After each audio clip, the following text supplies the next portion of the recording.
Hello, everyone. We are Team Byte Breeze, a group of 3 passionate individuals working together on this journey. I'm Suvas Kumar, the team leader. My teammates Khairul Bashar and MD Tofal Ahmed are with me. Khairul Bashar and I have completed RB.SC in Computer Science and Engineering from the University of Rajshahi. Tofal is currently pursuing his undergraduate degree from the same university. Our journey began right from the start of Learnathon 3.0. After being selected, we were assigned a mentor, Jamilur Rahman, who is a senior software engineer at BS23. He guided us to each propose a project idea individually, then select one based on which problem domain we understood best. This was a key step because clarity in the problem domain allows for deeper analysis of the functional requirements. Together, we chose a project that all of us felt confident in. So we aimed to develop a smart parcel delivery system, which we named QuickDrop. So, what exactly are we building?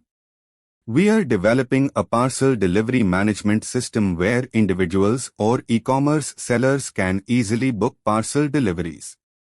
Registered riders on our platform will pick up the parcel from the sender and deliver it to the recipient.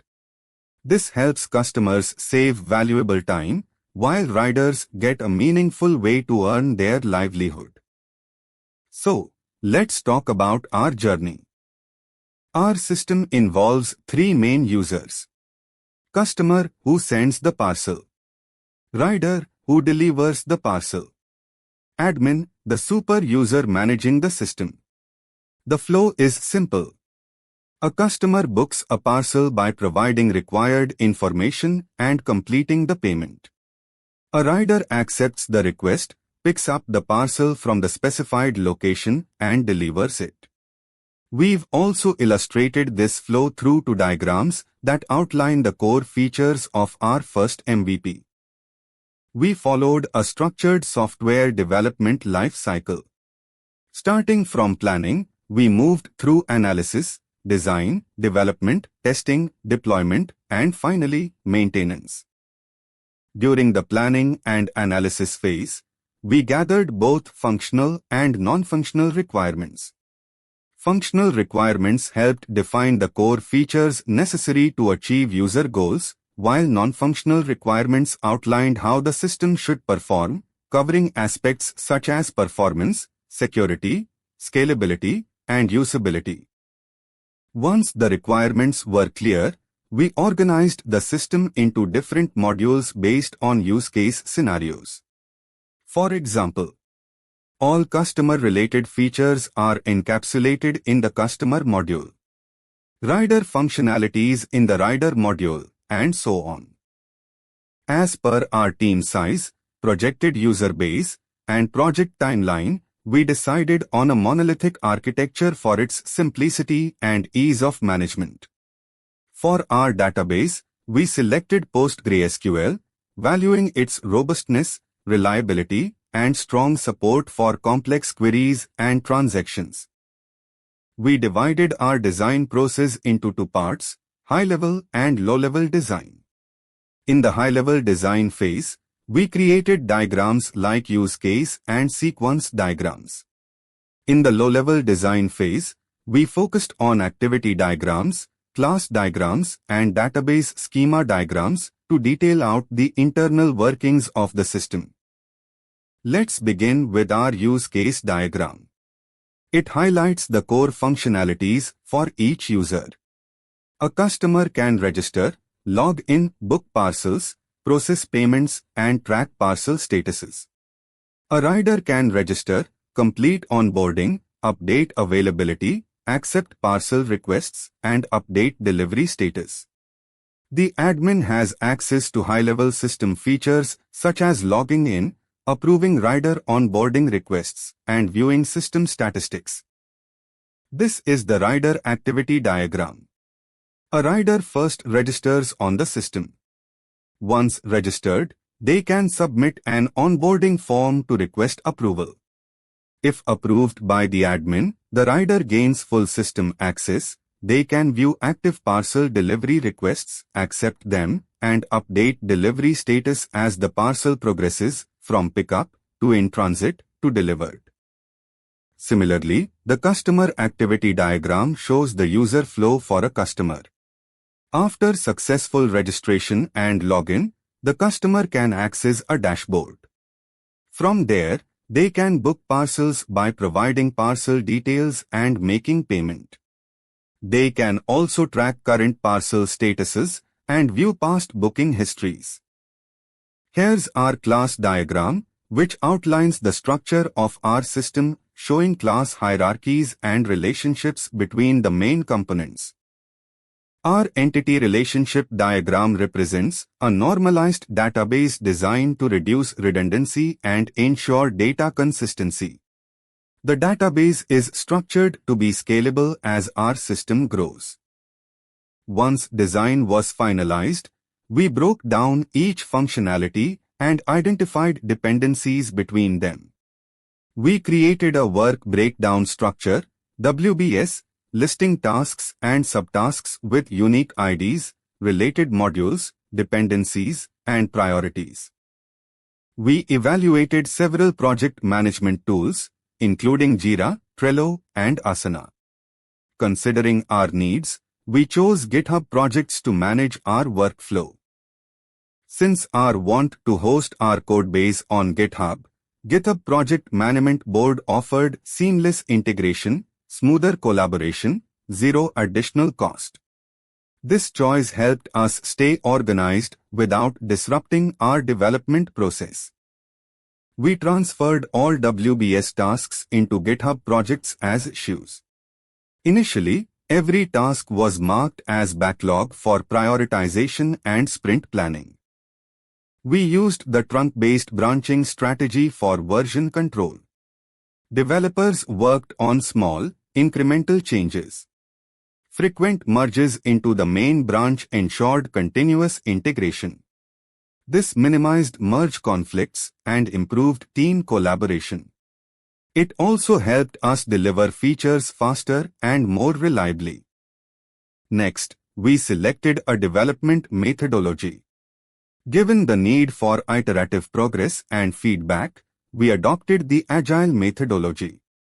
Within agile, we chose the Scrum framework initially, since we had clearly defined priority-based tasks. We set a sprint length of 2 weeks of 10 working days. Before each sprint, we held a sprint planning meeting to assign tasks with estimated completion times. We also conducted daily stand-ups, where team members shared progress, blockers, and solutions.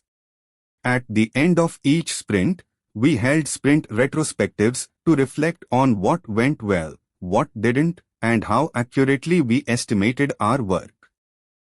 After 4 sprints, 8 weeks of focused development, we completed our first minimum viable product. It was fully functional and satisfied all the minimum requirements of our users. After completing the first MVP, we need to wrap up the project for submission.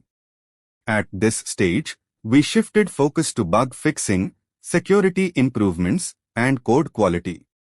Tools like SonarQube helped us identify critical issues.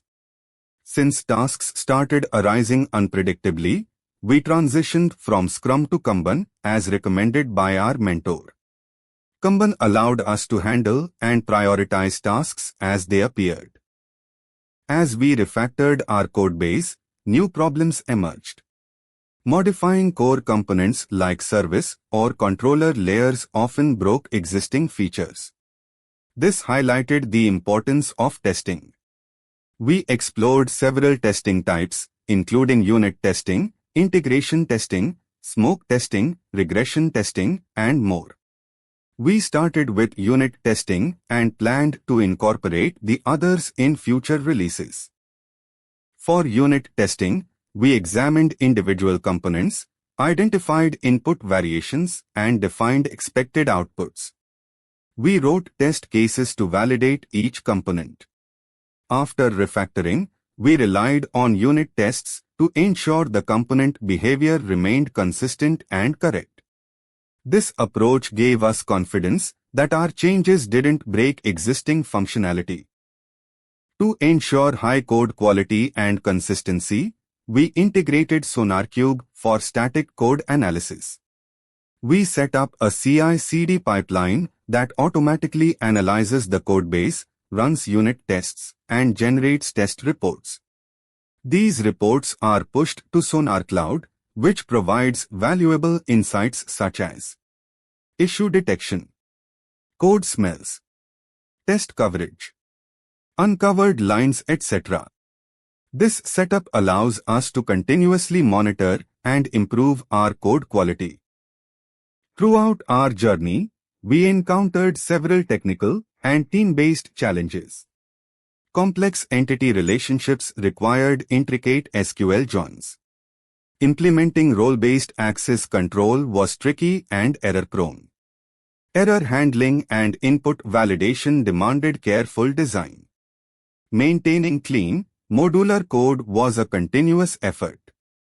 Testing user journeys and edge cases added complexity. But the biggest challenge was team collaboration, especially handling merge conflicts, which became frequent as the codebase grew. Deployment was another critical aspect. We used a hybrid strategy. Platform as a service for our development environment, allowing us to focus more on coding than infrastructure. We are using render for development environment. Infrastructure as a service for production deployment, giving us complete control over configuration and resource management. We are using Azure for production environment. To support monitoring and maintenance, we implemented logging libraries for error tracking, OpenTelemetry for observability, Jaeger UI for distributed tracing. These tools help us monitor logs, trace requests, and analyze system metrics, ensuring system reliability and faster debugging. Our first MVP includes core functionality like user registration and login, rider onboarding and admin approval, parcel booking by customers, parcel delivery acceptance and delivery status tracking by riders. These features complete the essential flow of our system. This table illustrates our learning roadmap and project timeline for 2025. In Quarter 1, we focused on learning necessary tools and technologies. Now in Quarter 2, we are applying those learnings by building new features and improving our system. We plan to release multiple MVP versions throughout the year. So, our journey doesn't end with Learnathon 3.0. We are committed to evolving this project into a real-world, production-ready system.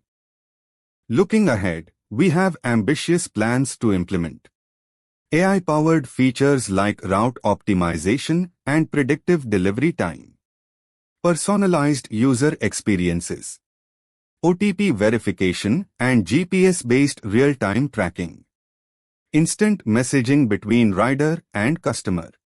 We also aim to scale the system to serve across multiple cities in the future. Finally, we would like to thank our mentor, Jamilur Rahman, for his invaluable guidance and continuous support. Without his help, this journey wouldn't have been possible. Also, our sincere gratitude to the Learnathon 3.0 authority for giving us this amazing opportunity to learn, build, and grow.